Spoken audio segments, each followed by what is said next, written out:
என்ன என்ன கனவு கண்டாயோ சாமி, வாழ்க்கை ஒரு கனவுதானையா சாமி. ஒன்றை உந்தன் மனம் கேட்டது, அந்த ஒன்றும் வேறு இடம் போனது.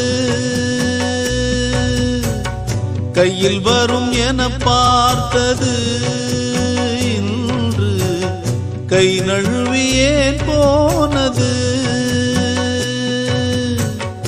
என்ன என்ன கனவு கண்டாயோ சாமி, வாழ்க்கை ஒரு கனவுதானையா.